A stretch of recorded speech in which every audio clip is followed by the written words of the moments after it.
Elias was not a brave man by choice, but he was a man of his word.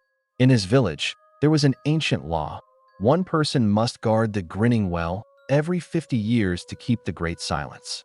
Elias's father had died before he could finish his term, so the duty fell to Elias. He moved into the small, stone hut near the edge of the black woods, where the air always felt like wet wool against the skin. The Grinning Well was not a normal well. It was a hole in the earth lined with jagged, yellow stones that looked like human teeth. It didn't hold water. It held a sound, a low, wet scratching that never stopped. On the first night, Elias sat by the well with a single lantern. The forest was silent, too silent. Even the crickets were afraid to breathe. Around midnight, the scratching stopped. Elias leaned over the edge, his heart hammering against his ribs like a trapped bird. "Is anyone there?" he whispered. His voice was small and pathetic. A voice crawled out of the dark. It didn't come from the well. It felt like it came from inside his own skull. "Elias, the skin fits you so tightly. May we try it on?" Elias jumped back, dropping his lantern. The glass shattered, and the flame died. In the sudden pitch black, he felt something cold and thin wrap around his ankle. It wasn't a rope. It felt like a long, wet finger. He kicked frantically, screaming into the void. As he scrambled back into his hut and locked the door, he looked out the tiny window. The trees were moving. They weren't swaying in the wind. There was no wind. They were leaning toward the hut, their branches elongating like reaching arms. Then he saw it. A figure stood by the well. It was tall, impossibly thin, and had no face. Only a wide, jagged slit where a mouth should be. It was wearing his father's old coat. The thing looked at the hut and began to peel the skin off its own long fingers, one by one, dropping the wet strips into the well. "Your father was delicious, Elias," the voice echoed. But he was just the appetizer.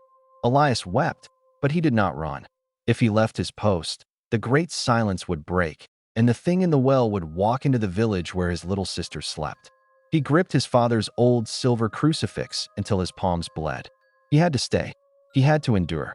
But as the sun began to rise, Elias noticed something terrifying. His own reflection in the window was changing. His teeth were turning yellow and jagged, matching the stones of the well. The horror wasn't just outside. It was beginning to grow inside him. By noon, the great silence felt heavy, like a physical weight pressing on Elias's chest. He had to stay within 10 paces of the Grinning Well. If he stepped further, his heart would stutter and stop. This was the curse of the guardian, an honorable sacrifice that felt more like a slow execution.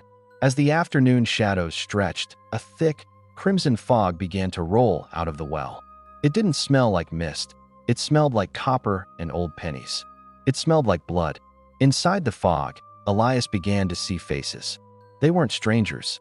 He saw his mother, who had passed away years ago. She was standing by the well, her eyes replaced by smooth, white stones. "Elias," she whispered, her voice bubbling as if her lungs were full of water. "It's so cold down here. Won't you give me your coat? Won't you give me your warmth?" Elias stepped toward her, his heart breaking. "Mother!" But as he reached out, her jaw dropped open, further than any human jaw should. It unhinged with a wet crack, revealing rows of needle-like teeth. Behind her, his father's headless ghost moved in a jerky, mechanical dance. They weren't his parents. They were puppets made of meat and shadow, controlled by the thing in the well. The creature from the night before, the face thief, emerged from the crimson mist. It held a rusted silver blade. Without a word, it grabbed Elias's reflection in the surface of the well. It didn't touch Elias. It sliced the shadow of his arm. Pain exploded in Elias's real arm. A deep, jagged red line appeared on his skin, bleeding profusely. The creature began to eat the shadow blood, humming a lullaby Elias's mother used to sing. "Stop!" Elias screamed, falling to his knees. "Take me, but leave their memory alone." The face thief leaned in close. It had no eyes, but Elias felt its hunger. "Memories are the sweetest meat, guardian. I will eat your childhood first. Then I will eat your name. By part 4, you will be nothing but a hollow shell for me to inhabit." Elias felt a sudden void in his mind. He tried to remember his sister's face, but it was blurry, like a faded photograph. He tried to remember the name of his village, but the word was gone. The well was drinking his soul to keep itself fed. He looked at the silver crucifix in his hand. It was turning black. The horror was absolute, but Elias stood up. He tied a rag around his bleeding arm. He would not run. He would let the well eat his mind if it meant the village remained safe. He was the shield, even if the shield was being ground into dust. As night fell again, the scratching inside the well turned into a wet, rhythmic thumping. Something was trying to climb out. The night was thicker than before, a suffocating velvet that smelled of grave dirt and rotted flowers. Elias sat by the edge of the Grinning Well, his body shivering not from the cold, but from the vibration of the stones. The thumping from deep within the earth was now a rhythmic pulse, like a giant, dying heart. The moon turned a bruised purple, casting long, distorted shadows across the clearing. Elias looked down at his hands. They were pale and translucent, his veins glowing with a faint, sickly green light. The great silence was no longer a rule. It was a predator, and it was hungry. The wet thumping stopped. For a moment, the world held its breath. Then, a hand, if it could be called that, gripped the jagged edge of the well. It was gray, leathery, and had too many joints. Another hand followed, then a head. The creature that crawled out was a nightmare stitched together from the village's fears. It had the torso of a man, but its limbs were long and spindly like a spider's. Where its face should have been, there was only a vertical slit that pulsed with a wet, red light. It didn't walk. It flowed across the grass, leaving a trail of black slime that hissed as it touched the earth. Elias, the creature hissed, its voice sounding like 1,000 dead leaves scraping against a tombstone. Your memories were sweet. Your childhood tasted of summer rain. But now, I want your heartbeat. The creature lunged. It didn't bite or claw. It simply pressed its cold, featureless face against Elias's chest. Elias felt his ribs groan under the pressure. The air in his lungs turned to ice. He looked down and saw his own skin beginning to turn into the same gray leather as the monster's. Every time the creature breathed, Elias felt a piece of his history vanish. He forgot his first love's name. He forgot the smell of fresh bread. He forgot the feeling of the sun on his face. The horror was not just the pain, it was the erasure. He was becoming a ghost while still alive. I will not move, Elias gasped, his voice cracking like dry wood. He gripped the stone edge of the well, his fingers bleeding as they dug into the jagged teeth of the pit. The monster shrieked, a sound so loud it shattered the windows of the small hut. It began to wrap its spindly arms around Elias, trying to pull him into the well. Elias knew that if he fell in, the creature would be free to walk the earth, using his body as a disguise. With a final, desperate burst of honor, Elias did the unthinkable. He didn't push the monster away. He pulled it closer. He wrapped his own arms around the cold, slimy torso and whispered a prayer in a language he had almost forgotten. If I am to be consumed, Elias choked out, then I will be the cage that holds you. The creature thrashed, sensing his resolve. The ground began to shake, and the crimson fog turned into a violent storm of blood and shadow. Elias felt his soul tearing in two. He was the guardian, the shield, and the sacrifice, all at once. As the clock struck midnight, a terrifying silence fell over the woods. Elias was still standing, but his eyes were now two smooth, white stones. The silence of the woods was now absolute. The birds did not return, and the wind itself seemed to avoid the clearing. Elias was no longer a man. He was a statue of gray, leathery flesh, his hands fused to the yellow stones of the well. He had become the lock on the door to Hell Point. 3 days had passed since the great silence broke. In the village, people whispered Elias's name with a mixture of pity and fear. They knew the guardian's duty was a death sentence, but they did not know the horror of the transformation. Inside the hollow shell that was once Elias, a war was being fought. Elias's consciousness was trapped in a small, dark corner of his own mind. He could see through his stone-white eyes, but he could not blink. He could feel the cold, but he could not shiver. The face thief was not gone. It was coiled inside his chest like a nest of snakes. It was using his vocal cords to practice. It whispered in a voice that sounded like Elias, but with a wet, metallic edge. Almost ready, the thing inside him hissed. Just a few more layers of your soul to peel away, and I shall walk into the village wearing your face. I will hug your sister with your arms. I will eat your friends with your mouth. Elias's body began to leak a thick, black ichor from the pores of his skin. Where the liquid touched the grass, the blades of green turned into jagged shards of glass. His fingernails grew long and curved, turning into hooks that dug deeper into the well's masonry. The most honorable part of Elias, his will to protect, was the only thing keeping the creature from taking full control. But the creature was clever. It began to play movies of his life inside his head, but it distorted them. He saw his brothers, but in the memory, they were laughing as he drowned. He saw his village, but they were throwing stones at him. The horror was the betrayal of his own mind. The creature wanted him to give up, to stop being honorable, and to let go of the well. Suddenly, a small figure appeared at the edge of the clearing. It was a young boy from the village, sent to bring the guardian his weekly ration of bread. The boy stopped, his face turning pale as he saw the gray, monstrous shape sitting by the well. "Elias," the boy whimpered. The creature inside Elias surged forward. Elias felt his arm move, not by his own will, but by the monster's. The hand, now a claw, reached out toward the boy. "Come closer, little one," the monster whispered through Elias's lips. "I have a secret to tell you." Elias screamed internally, a silent explosion of agony. He fought against his own muscles, forcing his arm to stop just inches from the boy's throat. His skin cracked under the tension, drawing black blood. "Run!" Elias managed to choke out, the word tearing his throat. "Run and never come back." The boy fled, screaming into the woods. Elias had saved the child, but the effort had cost him the last of his human strength. The creature laughed, a sound of grinding stones. "You are a noble fool, Elias. But even the strongest shield eventually breaks." The woods grew colder than the grave. The boy's screams had faded, leaving behind a silence so heavy it felt like being buried alive.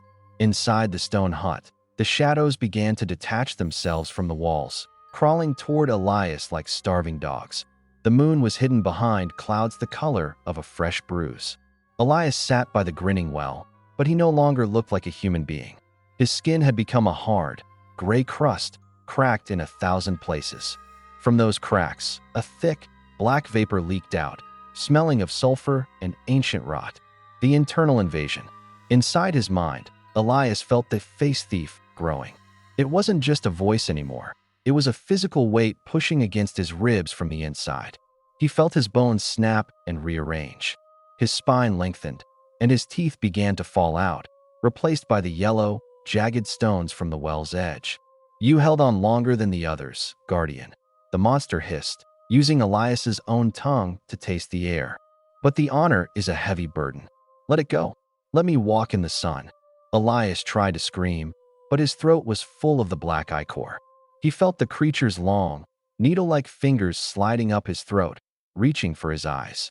It wanted to peer through his sockets. It wanted to steal his very sight, the vision of the village. Suddenly, the crimson fog cleared for a moment. In the distance, Elias saw the lights of his village. He saw the warm glow of the lanterns in the windows. He imagined his brothers sitting around the table, unaware that a nightmare was preparing to knock on their door. The horror intensified as the face thief began to rehearse. It forced Elias's body to stand up. It practiced a smile, a wide, terrifying grin that stretched the gray skin until it tore. It practiced saying his brothers' names. "John, Evan, Ethan," the monster whispered, testing the sounds. "They will open the door for me. They will think their brave brother has returned." Elias realized that the great silence wasn't just about guarding the well.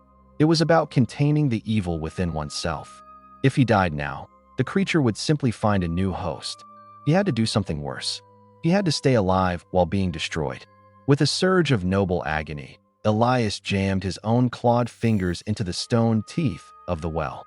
He didn't pull away, he locked his joints. He allowed the stone to grow into his flesh, anchoring him to the pit forever. "I am the well," Elias wheezed. The black blood poured from his mouth, sealing the cracks in the stone. The face thief shrieked in rage. It was trapped inside a body that refused to move. It bit at Elias's heart. It tore at his lungs, but Elias held on. He became a living cage, a monument of meat and stone. The horror was absolute. Elias would spend eternity in a state of constant, screaming pain, being eaten from the inside by a demon, just to keep the village safe. The sky above the black woods turned to deep, bruised charcoal. The transformation was complete. The clearing no longer smelled of pine and earth. It smelled of ancient metal and stagnant blood. Elias was gone, yet his soul remained, a flickering candle trapped in a mountain of stone. 50 years had passed since the night Elias had anchored himself to the Grinning Well. The village had changed. New houses were built, and the children who once feared the woods were now old men and women. They told stories of the Stone Guardian, a legend of a man who loved his people so much he became their shield. In the center of the clearing, the figure remained. It was no longer recognizable as a man. It was a pillar of gray, twisted flesh and yellow stone. Moss grew in the cracks of its skin, and birds refused to land on its shoulders. Inside that pillar, Elias was still awake. The face thief had not stopped its torture. For 5 decades, it had gnawed on Elias's nerves. It had replayed every scream, every snap of bone, and every drop of black blood. The horror was the repetition. To be eaten for 1,000 years is worse than being eaten once. The monster had tried everything to make Elias let go. It showed him his brothers growing old and dying. It showed him his village forgetting his name. Let go, Elias. The monster's voice was now a tired, raspy echo. There is no one left who remembers you. Why do you still suffer for them? Elias couldn't speak. His jaw was fused shut with the same yellow stone that lined the well. But his heart, the only part of him that was still human, beat with a steady, noble rhythm. Lubdub, Lubdub. He didn't suffer because they remembered him. He suffered because he loved them. Honor wasn't a contract. It was a sacrifice that required no audience. Suddenly, a young girl wandered into the clearing. She was chasing a colorful butterfly, her laughter ringing out like silver bells. She stopped in front of the Stone Guardian. She didn't see a monster. She saw a sad, lonely statue. She reached out and placed a small, warm hand on the Guardian's cold, leathery leg. "Thank you," she whispered, though she didn't know why she said it. Inside the stone, Elias felt her warmth. For one beautiful second, the face thief was silenced. The monster shrieked in agony as the girl's innocence burned it like holy fire. Elias made his final move. He didn't try to escape. Instead, he used the last spark of his soul to pull the well into himself. The ground groaned. The jagged stone teeth of the well began to collapse inward, swallowing the creature, the black ichor, and the crimson fog. The earth shook as the Grinning Well vanished, leaving only a flat, grassy patch of land. The stone pillar crumbled into dust, scattering in the wind. When the dust cleared, the girl was standing alone in a peaceful meadow. The black woods were no longer black. The sun was finally shining through the leaves. Elias was gone. There was no body to bury, no grave to visit. But the great silence was finally true. Not the silence of fear, but the silence of peace. He had won. The horror had ended, and his honor would live on in every heartbeat of the village he had died, 1,000 times over. To save it, if Elias's sacrifice chilled your blood, hit that subscribe button and turn on notifications. Don't let the silence break. Drop a comment below. Would you have stayed at the well? Let us know your thoughts, and we'll see you in the next nightmare.